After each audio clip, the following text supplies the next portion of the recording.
خلکو څه مدد درسره وکړه ډېر غریب یم څه مدد درسره وکړه وږي لس ډېره مننه الله ته قبول کړي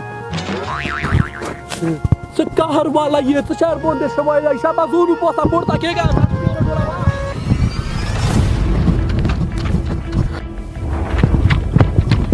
ودرېږه څه شوي غپولې دي چې منډې وهې وای سپی نه سپي نه هم غاټ شئ مړه سړیا سپی خو خولې چیچل کوي خو دا ډایرکټ کاپر له ویرننه کوي سړیا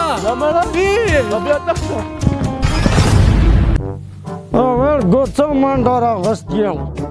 که ما راغلی ته څه شی ته ورکړه زه ته پوښتنه کوم ورجه هو هلې راشه ودرېږه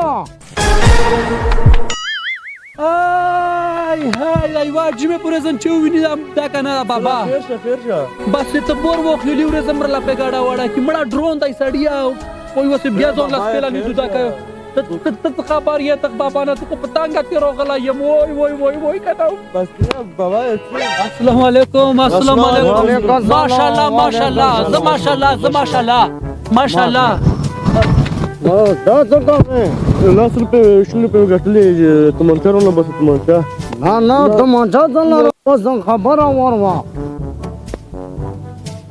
دغه یو شک ته یې ولې مو بل شک ته یې مو پوښتلې مو لاندې ول نه پوي وارېږه چې اوس یې پوی کړم مړه بابا وارېږه زه دا ملګری لږ پویم که نه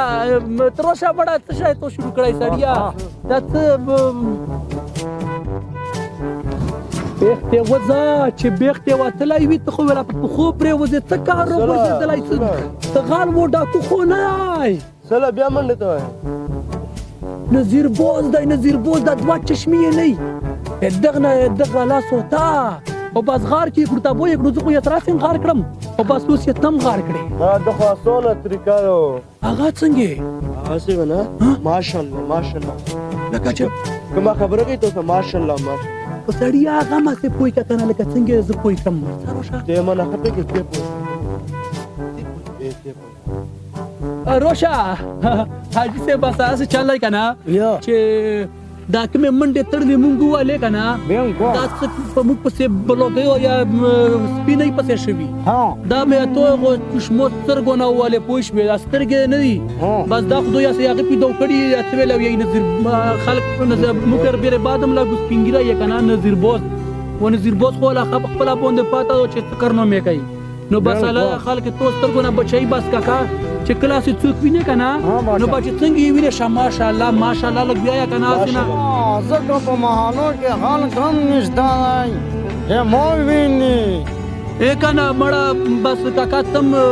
ماټرونه غوځور کوې پوه شوې چې څوک ووینې بیا بس خلکو چا تړي وي نو بس یې ماشاءالله بیا یې که پوه شوې خو موږ له ماشاءالله ونه ویلی موږ نه آغاز وکړو چې څوک وینې که نه شه ماشاءالله ګوتې مه راوړه که نه نو زه یم ماشاءالله اوس کاکا جي هسې چل دی که نه چې دا څوک موږ ویني که نه هغو ټولو له ویه شه ماشاءالله